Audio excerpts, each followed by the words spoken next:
It's a great day. My name is Che Brown, the Happy Entrepreneur, and welcome to the Happy Entrepreneur Show, the #1 business development and revenue-focused late-night show in the country where we're on a mission, by the way. And our mission is to inspire, our mission is to empower, and to provide you with all of the resources that are necessary to execute that big vision you have for the people you were called to serve. And on this episode, we have the one and only Teara, who's in the building, and she'll be talking about how to build a team, but more importantly, how to build it to last. That means you're going to sustain it.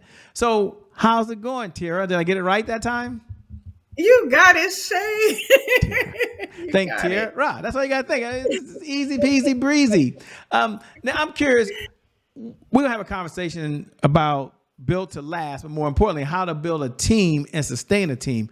It leads me to the question that I have as an entrepreneur. Maybe I'm the only one, which is why are we as entrepreneurs and small business owners still struggling these days? What's the challenges we have with building a team? Forget sustaining a team, just building a team. So I'm finding that the struggle that small businesses are facing with just building a team is honestly being able to not build on the hard skills. So back in, the olden golden days, we built teams based on the productivity. Like, what could you do if you were good in this particular area and you can, staple this, then that was your area. If you can hammer this, then that was your area. But a lot of the times now we're having to build teams on those soft skills. So on the empathy and on this emotional intelligence, on the relational intelligence. And we're finding that there are team members and leaders both alike that are lacking in those areas. So that's where the meshing and the building of the team is starting to become more of an issue, is because we're lacking in those soft skills. The lacking of the soft skills, by the way, that's all about building a team. When you said soft skills and you said hard skills, by the way, one of the challenges I know that I've had is, what should I look for during the interview process when I'm bringing someone aboard? Is that something your company gets into as well and helps folks with? Yeah. So you're looking for someone, first of all, right now it's a buzzword, but it's a really great skill for your team member to possess. And you as a leader as well is emotional intelligence. How this emotional intelligence, it is a buzzword. What does it mean? I mean, can you give me, every time someone comes on and give me their own definition of emotional intelligence, depending on the industry, and maybe that's true. I'm not bashing emotional intelligence. I think it's important. No, but what does it even mean these days? Please define it for us entrepreneurs. It's basically the sum total of being able to identify your emotions and hone them and recognize them and keep them under control. And also being able to recognize the emotions in your team as well and being able to kind of help them navigate. Of course, you can't control their emotions, but you can also help them navigate and help them identify certain things. So in the sum total, that's what emotional intelligence is: being intelligent, being in tune, being aware of the emotions that you're possessing, right? So case in point, I made this post today about this, we have mirror neurons, right? So we have this thing where in business, we tend to, and it's not all leaders, but there are some leaders where you kind of get fed up and you lose a little bit of your professionalism. You start to treat people the way that they treat you, or you start to match energy and all of those things. But it's like a built-in component that we have. It's called the mirror neurons that we have because we're social beings. We tend to copy and mimic some of the actions and emotions that another person have. Like when you yawn and someone yawns, you can't help it. All of a sudden you didn't have to yawn, but you feel like you have to, right? So it's the same thing with the emotions. If you have someone that's crying, you'll start crying and you don't even realize why you're crying. Like, it doesn't affect you that way, but you just start mirroring those emotions. And that's kind of what happens. Wow. So emotional intelligence is now factored into the equation that can help us as we're looking to bring on the right employees. Is that what I'm hearing? The right team members? Yeah. So you're looking for someone who is emotional intelligent. You're looking for someone who is relational intelligent as well. Someone who understands what it means to be a part of a team. Someone who understands that sometimes even though I may be labeled as the leader or labeled as the lead or as the supervisor, there are sometimes where I'm going to be in situations where I'm going to have to follow. So I need to be able to follow well just as well as I lead. And so you're looking for those type of qualities as well. You're looking for someone who possesses empathy, someone who can see a patient or a client and see their situation and not really take it personally, but really understand, hey, this person could be dealing with something else. So I won't treat them a certain way because of the way that they're treating me. Powerful, by the way. So powerful that you was rocking and rolling. You was on the road. Don't worry that she got more. She just getting started. They're already, before they get into how do you sustain, they're like, Shay, who is this person? Like, now everybody gets to read your bio, although you're very famous. Now everyone knows who you are, although you're all over the place, by the way. They might have been to your website. So can you take a moment and slow down, and then we'll speed back up and tell us, what's your backstory? Like, who are you? And then what was that defining moment where you said, you know what? I was made to help other people build and sustain their teams. So for me, I would say, I started off, my grandmother has been a nurse forever, right? And I started volunteering at the VA Medical Center in New Orleans at the age of 12. And I really got into the administration aspect of things, but I started to really enjoy healthcare. And for the longest time, I thought that I wanted to be a nurse. I thought that I wanted to do these things. So I took that path. I was a medical assistant, a nursing assistant.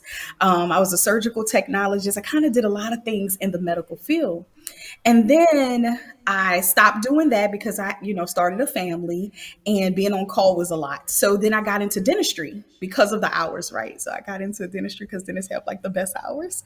So, so I started doing that. And when I first got into it, I just started out as, an assistant and was doing certain things. And I worked my way up to being a manager. And once I got into a management position, I realized I didn't know what I was doing. I didn't know how to lead a team. I had no idea. And I was barely being able to lead myself, right? And so that's where I really started to develop who I was as a person, who I was as an individual, really get in touch with me being able to hone my own emotions. And then I started to really develop myself as a leader. And so here we are 15 plus years later. I am leading a dental practice. I have been the president of the National Dental Managers Association here in New Orleans. I'm saying Baton Rouge, Louisiana. So I've done a lot of things in the realms of leadership and in the realms of the emotional relational intelligence space. And so I found that this is an area where small businesses alike are really struggling. And what do you enjoy most about what you're doing these days? I mean, I can hear the sparkle coming up. I heard the excitement jumping in. I heard this energy burst out. You already came out with a lot of energy, but I feel the passion. What do you enjoy most? I mean, I'm sure the money's good, but what do you enjoy most about what you're doing these days? I love people, right? I love people. So outside of all of the medical things that I do, I'm a minister, in the church. And I love people. And I just love to see people smile. I love to see people happy. I love to see them, having their confidence back. I love to see them functioning in their purpose. I'm like a natural cheerleader. I will root you on and shout you down, So I just love people. That's so amazing. That's so incredible. So we talked about a moment ago how to build a team, and this is all about build to last. So it's not about how do you just get going. It's how do you sustain it over a long period of time so that the folks become more of an asset to the company, not you just training people.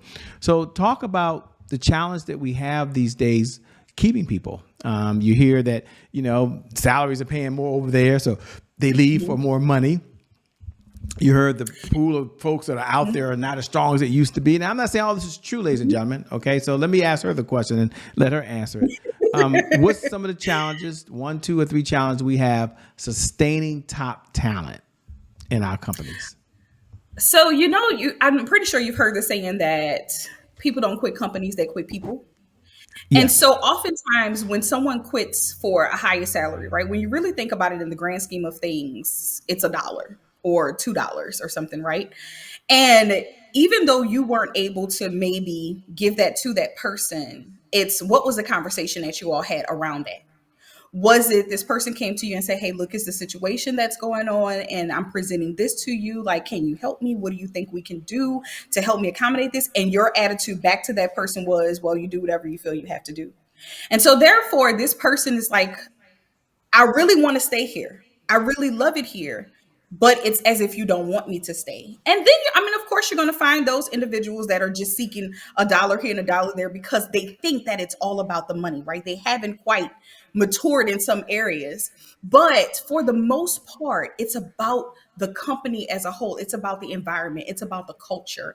It's about what are we doing as leaders to make sure that our corporations and our companies and our businesses are the place where everyone wants to work. Chick-fil-A, for example. Everyone works at Chick-fil-A. Everyone wants to work at Chick-fil-A. Why? Their salary is okay. Yeah, it's good.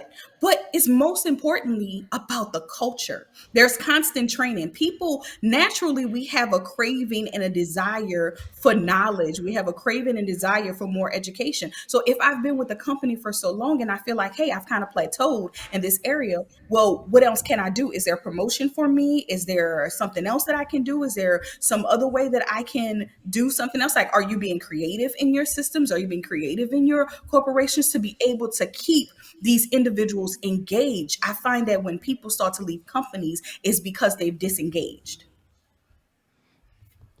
And once they disengage, then the person and them become separate. So you got to start all over again. All over. Yeah. Yeah. So you gave us kind of like the one side of the coin, which is, hey, here's why folks do leave. What's, one or two or three things that we all can do to help sustain them while they're here with us? You create a growth system. Like, you create a growth system, even in the dental field, right?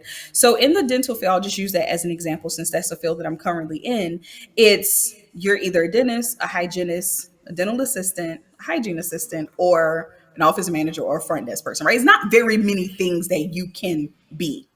Okay. But if you're someone who worked in the back as an assistant and you're wanting to learn something new, okay, so then we cross-train you for the front, right?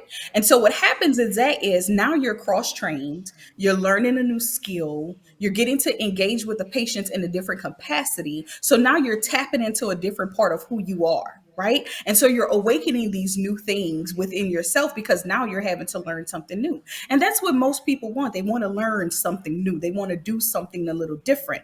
Another thing is, cultural wise, when you're having these meetings, it shouldn't always be just you or the individual who's speaking with all of the bullet points. It should be an interactive meeting. Okay, so if this is an issue that you guys have, then you bring the issue, but you also bring 2 or 3 solutions that you would like to see happen. And we can kind of brainstorm this and see how we can make this happen, because as leaders, we don't know everything. We don't know everything. So we should rely heavily on those who we work with to be able to come together as a group and come up with some of these systems and some of these things to help us overcome these different issues that we're running into, right? So just being a collaborative culture, being able to engage them with growth mechanisms, and then also being able to do something fun, right? If you can. I understand that some of these companies are, even though they're small businesses, they're still really big. So if you can incorporate some fun in it, get out of the office every now and again, even if it's a meeting, just do it outside of the office. Change scenery. When you change scenery, it really does change your perspective. So do some things like that. I love it. As folks are listening to you, they're probably thinking, boy, she has it all together. She's telling us how to build a team, how to sustain a team, how to make it built to last. She got the dentistry all wired, although it does go into any other area. Yeah. And so it leads us to a segment we have here called Today is My January 1st. Now, I think it's very appropriate, by the way, for those folks who tune in every night at 11 p.m. Eastern Standard Time. You can go ahead and say those magical words now, by the way. Today is my January 1st. Doesn't that sound good, by the way? And for all the new folks who are tuning in for the very first time, we want to welcome you to the Happy Entrepreneur Show. Today is my January 1st is our personal mantra. It represents a fresh start. It represents a do-over. It means our past, no matter how dark and gloomy that past might be, or how bright and sunny that past is, the past no longer equals the future. And so my question for Teara on the other side is, when you hear those words, today is my January 1st, what do you hear? And number two, what was a time in your life where maybe there was a setback? Maybe your life's been perfect. We'll find out. And how did you bounce back from that setback? Okay, so I'll answer the second one first, if that's okay. Okay. So I'll go with the setback. Life has been far from perfect. I've had many, many setbacks, but I can definitely say that one of them was starting my business, right? Starting the business and wanting to be a coaching consultant with all of this passion and all of this desire, but stricken by absolute fear of, can I really do this? Because I've mastered being able to do the things in the corporate world for someone else's dream, right? Because it's their dream. So I'm just following their protocol. I'm following their outline. I'm following their blueprint, right? I'm helping enhance it as I can. But when I'm starting my own and I'm starting from scratch with no blueprint, like we're creating this as we go, that can be a fearful place. It can be a place where you tend to run from, you tend to shy away from. And so that was a setback for me because my business idea and everything came about many years ago, but no one really knew about it for many years because I was too afraid to talk about it. I was too afraid because my thing was, who would want to listen to me? Who would want to hear from me? Who would want to understand? Who would want to listen to and understand and take my advice? Like, who was I, right? And so that was the wrong thinking. That was that stinking thinking that they talk about. So that wasn't the right thinking. So my thing was, now that doesn't matter. I don't have to go and get another certification. I don't have to go and get another degree. I don't have to do anything else to prove that I'm worthy and I'm worth it and that what I have is valuable. So to answer the first question, today is my January 1st. What do I hear and what does that mean to me? That means starting right where I am and walking right into what God has created for me to walk into. Just walk right into it. Walk boldly into it. Walk unapologetically into it. Understand that I have everything that I need on the inside of me already to be able to do it masterfully. And just go for it. Just go for it. I'll never know if I could fly if I don't jump. I love it. Just go for it. Just go for it. And how do you go for it when sometimes there's fear there? Like some people say, it has to be perfect. I mean, so there's two type of people we're talking to now. The one person just like, there's some hesitancy there. You might call it procrastination. You might call it fear. How are you able to move forward sometimes when everything is not crystal clear? I was that person. And that's why I said I didn't move forward. I stood real still, real still, and I allowed life to happen around me. And I would really say that if you are the person who feels like you have to wait for it to be perfect, listen, it won't ever be. So what are you waiting for? It won't ever be perfect because as you grow and there's always going to be something that you want to tweak. There's always going to be something that you want to change. There's always going to be something that you want to do differently. So why not go ahead and get started and do those tweaks and make those differences and make those changes along the way? Don't just stand still because someone is waiting on what it is that you have. There is someone that is attached to what it is that you have, and we need it to come to fruition in order for us to get it. Good, solid advice, man. I love it. When I get a chance to ask this question, it's one of my favorite, which is, what's one of the best pieces of advice you've ever been given? And I like and why? And I like to frame it for the audience so they understand when I actually come off the mountain with the 10 commandments or anything of that nature. And you've had so many mentors along this journey. I'm sure you've read countless books. You probably can't even keep track of all the hours you've watched the videos now with social media and other ways we have training. So I guess my question is, if you had to reach out and just pick out one piece of what's one of the best pieces of advice you've ever been given and why? I would have to say it was the last statement that I made. Someone is waiting on you to show up. Someone is waiting on you to show up. What you have is connected to someone else. And why that's so important is because there is a time, there was a time, and there will be a time where I am going to be that person that's waiting for someone else to show up. And so I know what it has felt like to be completely confused and not understand, okay, what am I supposed to do? Who do I even go to? Who do I turn to? What am I looking for?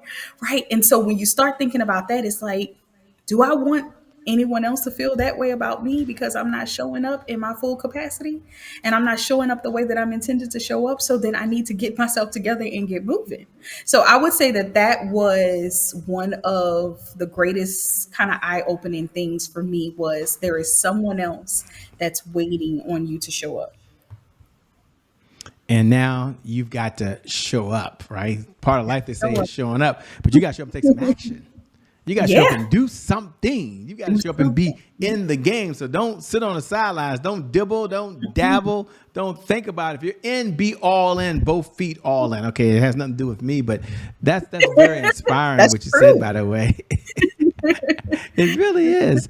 What do you do for fun these days? When you're not out saving the world, making a difference for other folks, building teams that last, helping people sustain their teams. What do you do for fun these days? Oh gosh, I have 3 sons, so I am always doing something. And currently, my fun time is being spent at football games. So my middle son is a junior in high school, and he plays defensive tackle. So we are spending our time at football games right now. My oldest son, he's in college, and whatever he kind of concocts and creates in the moment is what we do. And my 9-year-old, he keeps us on our toes.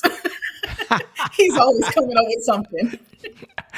You got a range to keep you busy, so you can see the world from 3 different perspectives. Yep. Wow. And you're smiling at the same time. There she goes. Look at that. And she can have a smile at the same time. My mom would have been like, okay, they driving me crazy over here. You had that mom smile on. Yeah, they keep me going. They keep me going for sure. But it's worth it. It's really worth it. And I whenever I'm doing something, I think about them, and it's like I want them to always see that no matter how many times we may get knocked down, I want you to see how many times I get up as well. I want you to see the resilience, because I want you to know that if I can do it, you can as well. And whenever it's over for me and I go, on to the other side, I want those things to be a memory for you. I want you to remember that mom never gave up. Mom never gave up. She fought through everything that ever came her way. She fought through it. So therefore, you can do the same. You can do the same. We are built for this. We're built for this. We can not just building teams to last, man. We're built for this. We as individuals, man, you're so inspiring. Have you always been that way? For the most part, I believe I have. If let my mom tell it, I think so. I do think so. I try not to. Of course, you have your moments, but I try not to have too many negative moments, because then you end up stuck there. Yeah, I love it. Create a brighter future. Create a brighter future. For those folks that are watching, as we come down the home stretch, 2-part question. Number 1, what type of clients is your firm looking to work with these days, if any? And number 2, how can folks best connect with you? How can they stay in this conversation over and beyond the time that you and I have right now? So the clients that we are looking for is small businesses that are either looking to develop their team, that have a team already and looking to develop their team, kind of give them some continuing education, some development things. The new businesses that are just starting out, that are wanting to kind of get the blueprint together to start building your team. And then even within the team, we do some one-on-one individual, coaching with your team members. So we kind of encompass a lot of things. And the way that you can best get in contact with me is via my website, and that is leadertreeconsultinggroup.com. What's the website one more time? leadertreeconsultinggroup.com. I love it. Let me say thank you so much for being on the Happy Entrepreneur Show. We appreciate it. Can't wait to have you back again soon. Thank you, Shay. And thank you to viewers. Thank you for tuning in, by the way. Without you, we don't have a show, by the way. So we appreciate it. And no matter what platform you're watching on, we love it when you hit the like button. That's kind of cool. Or you make a comment. But more importantly, if you hit that share button, whatever platform you're on, just hit that share button and pay this message forward to someone else so their life can be more fulfilled and they can reach the dreams and hopes that they have. With that being said, I never get tired of reminding you every night at 11 p.m. Eastern Standard Time that you're amazing. I know that sounds crazy. You're awesome. I know you hear it all the time. You are one unique individual. And no matter what's going on in your life, I believe today is your January 1st. And because of just that one reason alone, your best is still yet to come. Your best is yet to come. Your best is yet to come. With that being said, my name is Shay Brown. It ain't changed. The Happy Entrepreneur. Make it a great day, everyone. And we'll make some good things happen. We connect again next time. Peace. Talk to you later.